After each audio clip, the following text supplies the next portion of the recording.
अस्सलामुअलैकुम दोस्तों, आज आपसे एक बहुत ज़रूरी बात करने में जा रहा हूँ। थोड़ा सुनिएगा, इंशाल्लाह बहुत ज़्यादा आपको फ़ायदा होगा।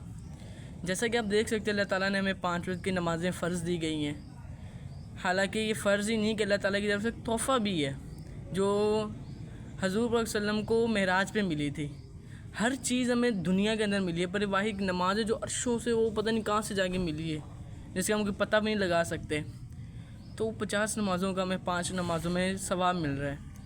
तो देखिए, हमें ना 5 वक्त की नमाज़ पढ़नी चाहिए, क्योंकि देखिए 24 घंटे के अंदर अगर हम 5 नमाज़ों का वक्त निकालें तो कितना बनता है, 1.5 घंटा बनता है। पीछे से आपके 22.5 घंटे बच जाते हैं। तो देखिए, अभी मैं मस्जिद में आया हुआ था, मगरिब का टाइम है, क्योंकि मगरिब की नमाज़ ऐसी है कि अज़ान के फ़ौरन बाद जमात खड़ी हो जाती है, तो फिर भी लोग बहुत देर बाद आते हैं। तो आप देख सकते हैं इस टाइम ये मस्जिद बिल्कुल वीरान लगी पड़ी है, इस टाइम बिल्कुल खाली, और पीछे अज़ानों में पीछे 5-6 मिनट पड़े, कोई भी यहाँ पे नज़र नहीं आता। तो बराए मेहरबानी देखें, 5 वक्त की नमाज़ तो पढ़ें कि अल्लाह ताला आपके सब अमाल अच्छे इधर उधर हो जाएं। मुसीबत है इसकी, काफ़ी 25 अहकामात हैं जो एक नमाज़ों का सवाब के हिसाब से निकाले जाते हैं। इंशाल्लाह फिर भी इसमें आपको कभी मैं वीडियो बनाऊँगा तो 25 अहकाम भी इसमें दिखाऊँगा, जिसमें 25 सवाब मिलते हैं।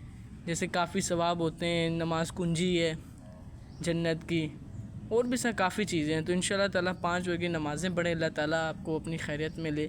जज़ाकल्लाहु खैर। अस्सलाम वालेकुम।